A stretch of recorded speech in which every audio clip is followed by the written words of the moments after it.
Welcome, folks. Another episode of the SAK Show, brought to you by MacCoffee. Power your now. Thank you, Wet Lounge, Bollywood Casino, and Azura Hotel. And today's guest is the in thing. Everybody's talking about it. Well, we are doing it as well. Vlogging. One of the most happening vloggers in Kenya.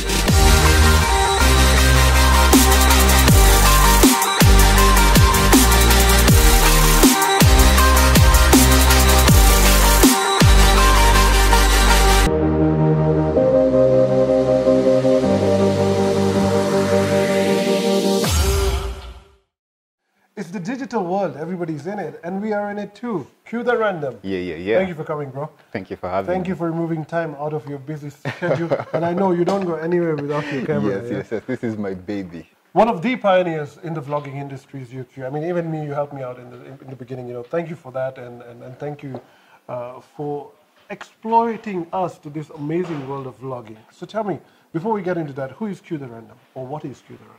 Actually, my name is Quentin. Quentin Maswache. That's a code name, huh? Quentin. What does that mean, by the way? Well, Quentin means the fifth. The fifth. Yes. All right. My parents didn't know that. We're actually 9 kids. Oh. 9 kids. So I'm the last of the 9. So it should have been like 19. But we are. All right, bad one. Yeah. We were 5 boys. Yeah. I was the fifth of the 5. I was the 5th person in the 5 boys. Okay. Yes. So that's where the name Quentin comes from. All right. Yep. All right. And then, so tell us more about yourself. I'm a DJ. Yeah. I'm also a choreographer, dance choreographer, and pretty much I love doing video. I'm a cinematographer also. Yes. Okay. Yes. And how did it all happen? I mean, video. From childhood days, you started videoing, or what? No. With the camera. It's about 7 years ago, 7 years ago, when I was at a studio. Yeah. It was called Full House Studios. Okay. Then I was teaching dance there. So I used to teach dance at this place called Full House Music Studios. They used to do music, video production, and everything. Yeah. Then most of the time I'd get bored. So I sat on a computer and decided to just go around it and see what's in it. Yeah. Then I stumbled upon a program called Adobe Premiere. Then I took some clips, did some things, then rendered it out, made movie. Then the owner came and he was like, "Did you make that?" I'm like, "Yeah, cool." So he's like, "Yeah, report on Monday." And I was like, "What?" Oh. So that's basically how I when it got into started. video. Okay. And years later, after working for a few different people, Here you are. Here I am. One of the most sought after vloggers. I mean, you know, you vlog like once a week, you know? yes, I do weekly episodes. Every single Monday, I have a video up on YouTube. How's that experience, man? It's insane. It's fun. It's crazy. At some point, you don't have anything to vlog about. When I started, I didn't know what I'd vlog about because I was like, my life isn't that interesting. Yeah. But when I started, I actually realized that I travel a lot. I do so many things. Like, for example, when we went to Masai Mara, going to the northern Kenya, all these things. It's so much fun. Yep. Wow, that's awesome. Now tell me, very interesting. I was going through your vlogs and everything. Brilliant stuff. Initially, you never used to speak in them. And you were not there. Off late, you've got the courage. How did that happen? When I started off, Yeah.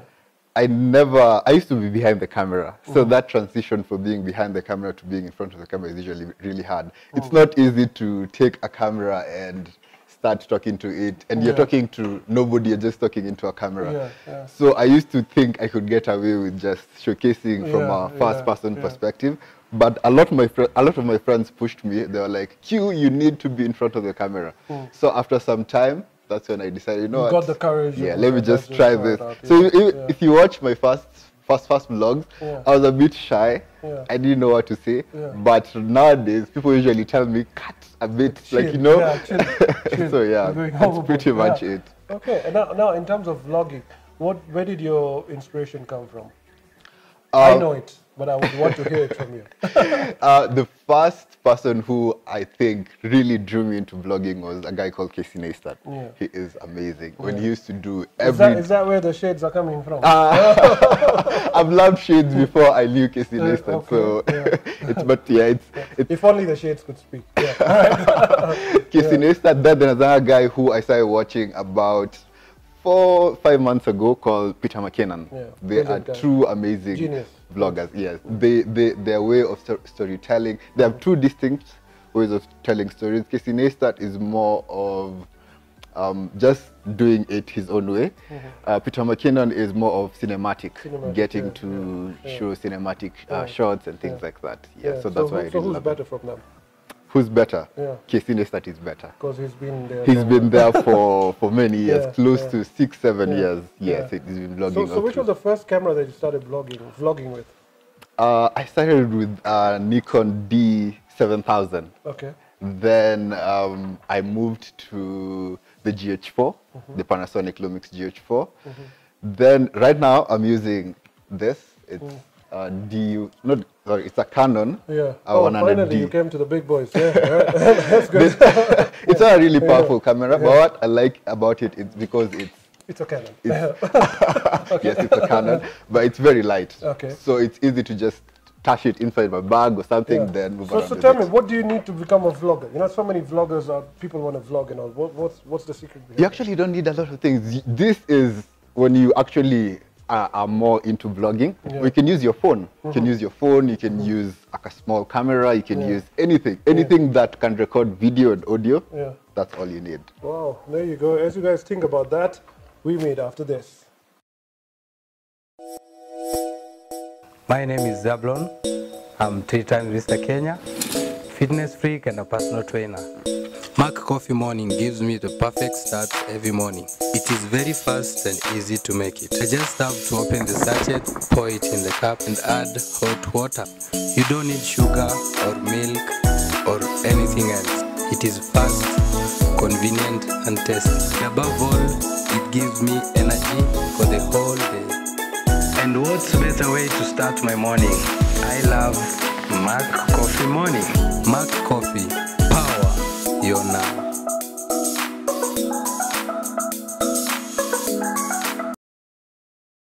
So, vlogging in Kenya, I mean, it's the craze right now.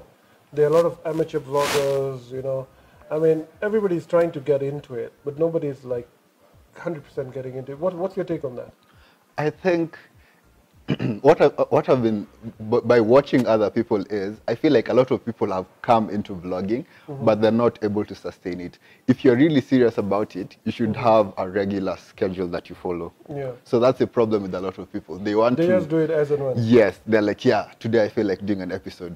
Then 2 months later, I feel like doing an episode. You should have a consistent schedule of knowing that this is something that I want to do seriously, and I'll be doing it expecting results for it in the next year or 2 years. Don't do it 3 months, then give up, then be like, it wasn't working out. Okay. You should actually give it time to see how it pans out.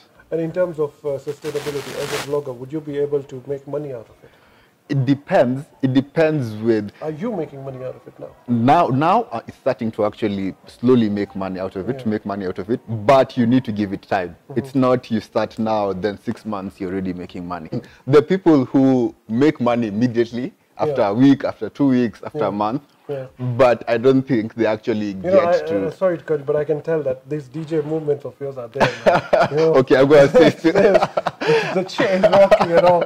So why don't take DJing seriously? You know? Why choose vlogging over DJ? I'm not choosing vlogging over DJ. Actually, I'm thinking of a way to incorporate DJing into vlogging. Okay. Because that's one thing I do. I focus on EDM, that's electronic dance music, as opposed to what every other DJ does. They do everything. So I'm thinking of a way to start something that I can include my vlogging into the DJing, because I love music. Yes.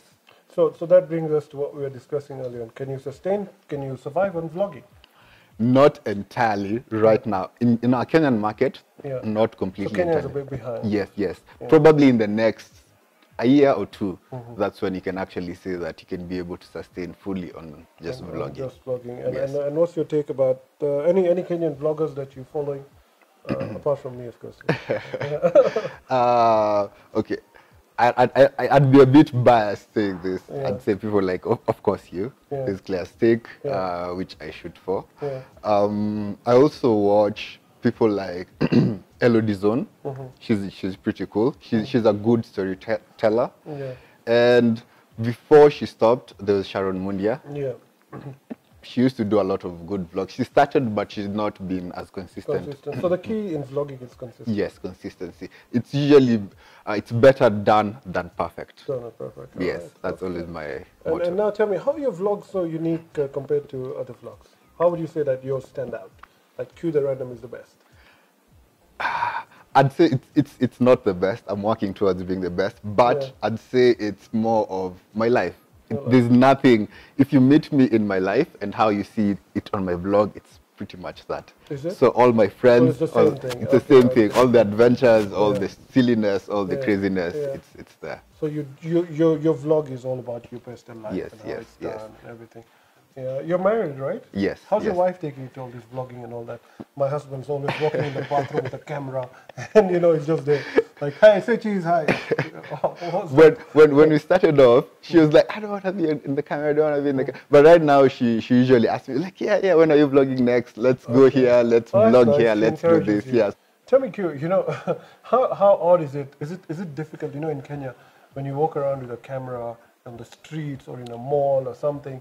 Sometimes, they say that there's a lot of resistance from the malls itself, from security, and from the public itself. It's quite understandable because with the whole terrorist threat, it's usually you never know who's recording what. And with those shades on.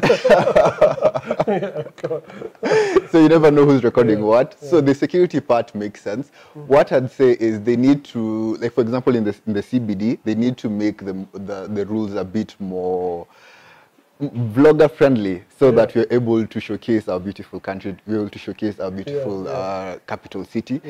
And also at the same time, I'd say that it's insecure to just carry around a camera. So most of the times I usually vlog where I know I'm around people that I know if somebody. Your camera's not going to be nicked Yes, off. exactly. Okay. So yeah, it's pretty hard Yeah, to some point yeah. to be able to just vlog freely around the country. And generally, the digital migration, it's massive. What's your take on that? I think Kenya there behind or not yet? Or what? Kenya is moving into that space very, very fast, and I love it because I mean, Facebook, I can say we are there. yeah. Instagram, we're getting there. YouTube also we are there. YouTube, maybe. is where we're slowly getting into it, Yeah. because I've been watching a lot of videos from Kenyans. They've actually been from companies and corporates and things like that. They've been working with a lot of vloggers, working with a lot of individuals who are actually doing what they do in their craft. So it's something that's actually growing. And in the next year, it will explode and become something really huge. Yeah. Yes. Awesome, man. And then what's your tip to upcoming vloggers out there who want to be consistent? Is it more about the content? Is it more about editing? I mean, where are the tricks? It's all about, I usually say, it's better done than perfect. Yeah. So as long as you're doing it and you're releasing episodes on a regular basis, you're good. Super, man. And on that note, I want to give you some MacCoffee so you can continue giving us those awesome vlogs of yours and continue to do your thing. Cue the Thank you, random. man. Thank you for coming, bro.